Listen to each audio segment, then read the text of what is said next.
वतन और कौम का जज्बा मुबारक और आली है, उसे इंसान मत समझो जो इस जज्बे से खाली है। जिसके अंदर अपने वतन और अपनी कौम से मोहब्बत नहीं, वो इंसान नहीं है, इंसान है। एक बार जुबान खोलिए, आपको इंशाअल्लाह अल्लाह ताला ने ये जुबान दी। इनकलाब जिंदाबाद। लगता है बात पड़ेगी और आप सुनोगे। ज्यादा तजुर्बा तो नहीं है, लेकिन देखते आ रहे हैं, सभी जानते हैं। बाकी कुछ कहने से पहले मोहतरम जनाब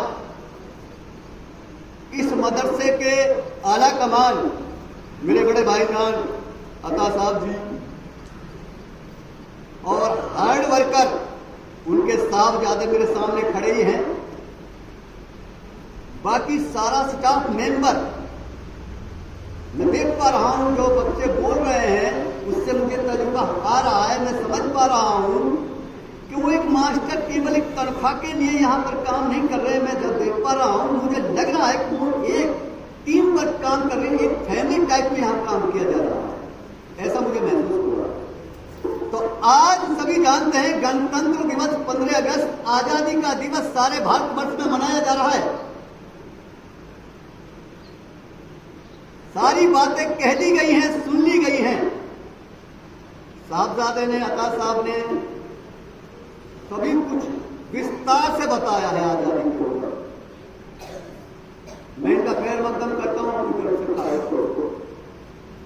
ऐसी बातें बड़ा मंच मैंने देखा है, मैंने बड़ा मंच देखा है, लेकिन इन बातों को वहां पर मैंने किसी को रखते हुए नहीं देखा। सीधी सी बात तो ये है, यहां मदरसे में आकर बल्कि मुझे यहां नॉलेज हो रही है। मैं यहां शागिर्द नजर आ रहा हूं और होना भी चाहिए, मैं आपके बीच में एक शागिर्द हूं। ये बड़ा भाग है। मैं धन्यवाद, अगर मैं धन्यवाद करता हूं तो बात छोटी हो जाती है कि भाई आपका धन्यवाद, मुझको बुलाया और मेरे हाथों से भी झंडा फहराया गया है। ये मोहब्बत की बातें हैं। अब मैं धन्यवाद क्या कहूं, मेरे पास अल्फाज नहीं। मैं इस गांव का बच्चा, ना कुछ, आप सब कुछ हैं, लेकिन ये सौभाग्य है, ये इज्जत ऊपर वाले की तरफ से ऑटोमेटिकली चल करके आती है।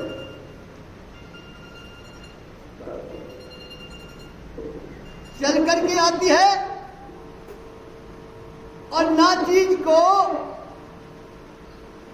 फर्श से अर्श पर पहुंचा देती है जब उसकी रहमत रहमत। तो मैं कह रहा था, आज तिरंगा फहराया गया। सभी जानते हैं कि तिरंगे को क्यों फहराया जाता है, जानते सभी हैं, लेकिन वक्त आने पर इन बातों को दोहराया जाता है। मेरे दोस्तों, ये तिरंगा ऐसे ही नहीं फहराया जा रहा। इस तिरंगे को फहराने के लिए हमारी कितनी माताओं ने अपने वीर सपूतों को शहीद कर दिया। हमारी कितनी बहनों ने अपने लाडले भाइयों से मरहूम होना पड़ा। कितनी ही पत्नियों ने अपने पति को, अपने मांग के सिंदूर को मिटा दिया, तब जाकर के ये हमको आजादी हासिल हुई। मेरे दोस्तों, सब जानते हैं, हम इसको हल्के में नहीं मनाते हैं। इसीलिए कहा भी शायर ने, जो मैंने अभी दोहराया था, कि वतन और कौम का जज्बा मुबारक और आली है। उन लोगों ने अपने वतन के लिए ये अपने आप को शहीद कर डाला, इस देश को आजाद कर। उनको क्या पड़ी थी, वो भी ऐशो आराम करके जा सकते थे, लेकिन आने वाली पीढ़ी के लिए क्या होना है, कितने ही आक्रांता आए। अंग्रेजों से पहले 850 साल का भी राज चला, मां के पेट से राजा बनकर के निकलता था। दौर बदला, सदा ना रहा है ना सदा रहेगा जमाना किसी का, नहीं चाहिए दिल दुखाना किसी का। वक्त आता है, वो भी खत्म हुआ। अंग्रेज आए, उन्होंने भी मनमानी की, जोर जुल्म किए, लेकिन वो भी मिट गए। लेकिन ऐसे ही नहीं मिट गए, हमारे वीर जवानों ने, यहां तक कि हमारी मातृशक्ति, हमारी माता बहनों ने मैदान जंग में कूद करके सीधा मुकाबला किया था। ये भाई बता चुके हैं। हमारी बहनों ने, माताओं ने भी कंधे से कंधा मिलाकर के जंग आजादी को लड़ा, खून बहाया। और ये तो अभी की बात है। हमारे बीच में बंगाली बाबूजी ने कहते हैं, सुभाष चंद्र बोस जी आए, देश प्रेमी थे, आजादी को चाहते थे, अकेले पड़ गए, लेकिन जज्बा था, मोहब्बत थी अपने देश से, अपने वतन से, अपने भारत देश से। आईएनए फौज में थे, इकट्ठा किया वीर जवानों को, मखलूक को भी इकट्ठा किया और कहा कि अगर तुम आजादी चाहते हो, वाकई में सच्चे अर्थों में चैन की सांस लेना चाहते हो, खुले आसमान में एक पक्षी की तरह विचरना चाहते हो, तो आज आइए, प्रण लीजिए, कसम खाइए, मैं आजादी दूंगा तुम्हें। ये सुभाष चंद्र बोस के जो शब्द थे, अल्फाज थे, बहुत बड़ी बात थी कि मैं आजादी दूंगा। पढ़ा लिखा तबका बैठा है, लेकिन मैं आजादी दूंगा, लेकिन इसके पीछे तुम मुझे खून दो। ध्यान कीजिएगा उस वक्त का, दो तुम मुझे खून दो, मैं तुम्हें आजादी दूंगा। लेकिन आज का दौर खून देने का तो नहीं है, लेकिन मैं तो यही कहता हूं, उसकी आवाज पर लोगों ने विचार किया, इकट्ठे हुए, मिलकर के लड़ाई लड़ी और इस जंग आजादी पर विजय पाई और ये विजय पताका फहराई। आज जो हम ये दिवस मना रहे हैं, स्वतंत्रता दिवस, आजादी का दिवस, कि हम आजाद हो गए, लेकिन दुख के साथ कहना पड़ रहा है। मैं इस मंच के माध्यम से मेरे अल्फाजों को पहुंचाना भी चाहता हूं। हो सकता है हम पत्रकार भी होते आपके बीच में, या बात जरूर जाती है बाहर। मंच के माध्यम से कह देना चाहता हूं, मैं नाचीज हूं, लेकिन मैं देख पा रहा हूं, जहां तक या तो बात लगती है, या चोट लगती है, या लात लगती है, हम आजाद तो हो गए। दोस्तों ध्यान करना, उन हमारे वीर शहीदों ने, वीर सपूतों ने, हमारे वीर जवानों ने, किसानों ने आजादी तो ले ली, हमको आजाद तो कर दिया, लेकिन दुर्भाग्य है हमारा कि हम आजाद रहना नहीं सीखे। ध्यान दीजिएगा, आजाद रहना नहीं सीखे, क्योंकि अभी अभी बताया कि घर का भेदी लंका हर कौम में हो सकता है, हिंदुओं में भी हो सकता है, मुसलमानों में भी हो सकता है, लेकिन वही हिंदू है, वही मुसलमान है जिसका ईमान दुरुस्त है। ये मैं नहीं कहता, ये ग्रंथ और ये बड़ी बड़ी जो बड़े बड़े साहिबान हैं वो कहते हैं, और अगर इस पर अमल किया जाए तो ये सटीक बात है कि वही हिंदू है, और ना तो वो हिंदू है ना वो मुसलमान है जिसका ईमान दुरुस्त हो।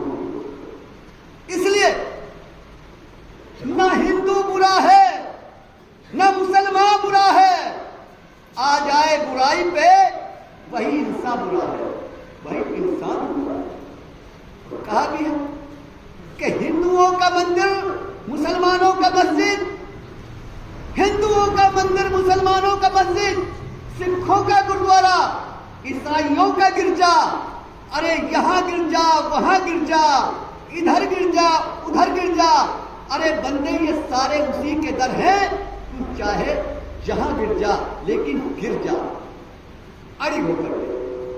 मेरा तात्पर्य ये नहीं, किसी बदलाव का तात्पर्य नहीं, कि जो जहां है वहां अड़ी होकर के लगा रहे। तालीम की बात, आजादी या कोई भी बात कह चुके हैं, बगैर तालीम के हासिल नहीं होता। ये मैं मानता हूं, ये मेरा तजुर्बा है। कई बार अनपढ़ तालीमदार से आगे निकल जाता है, कभी कभी, लेकिन मैं इसको एक चमत्कार मानता हूं। लेकिन तालीम होती है, एक अनपढ़ को नौकरी नहीं मिल सकती, तालीमदार को मिल सकती है। अनपढ़ बड़ा बूढ़ा कोई भी अपने तजुर्बे के आधार पर उस बात को रख सकता है, सटीक जाती है, जिसको पढ़ा लिखा नहीं कर सकता। लेकिन अब मैं बच्चों से भी कह रहा हूं, केवल रट्टाफिकेशन ना करें। जो भी तालीम ले रहे हो, दीनी तालीम के साथ साथ जो भी तालीम ले रहे हो, लेकिन रट्टाफिकेशन नहीं होते, रटना नहीं, उस पर जरा नजरिया घुमाएं, अपनी तालीम देखें, अपना एक्सपीरियंस देखे, अपना तजुर्बा देख लो कि ये क्या कहता है। तो मैं कितना ही कह रहा हूं, मैं ज्यादा वक्त तो नहीं लूंगा, बाकी यही कहूंगा कि इस देश को हिंदू न मुसलमान चाहिए, हर मजहब जिसको प्यारा वो इंसान चाहिए, हर मजहब जिसको प्यारा वो इंसान चाहिए। इस देश को हिंदू न मुसलमान चाहिए, हर मजहब जिसको प्यारा वो इंसान चाहिए।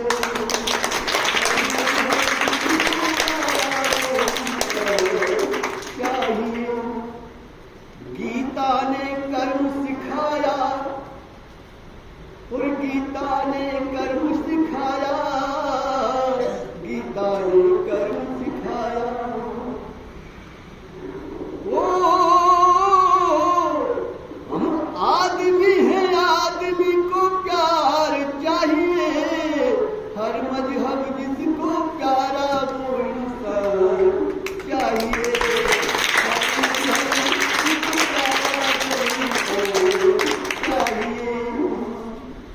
गीता ने कर्म सिखाया और उसने कहा अहिंसा, जीवों से आपस में प्रेम करो सब, ये कह गए हजरत ईसा। ये कुरान ने कहा, कुरान ने कहा सच्चा ईमान चाहिए,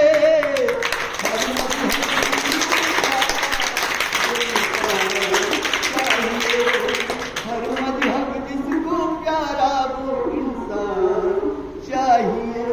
और अब मैं उन शहीदों की तरफ जाता हूं जिनके भाई, जिनके माँ, जिनके बाप, जिनके बेटे उनसे बिछड़ गए शहीद। ध्यान दीजिएगा, कौन किसके करीब होता है अपना अपना नसीब होता है। कौन किसके करीब होता है अपना अपना नसीब होता है।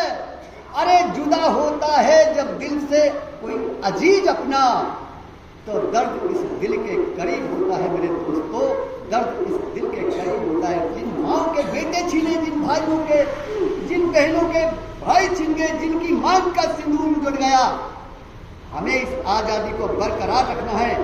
गंगा जमुना तहजीब को तरजीह देनी है मेरे दोस्तों, खाली बयानबाजी पर नहीं, दिल की बात करनी है, कंधे से कंधा मिलाना है।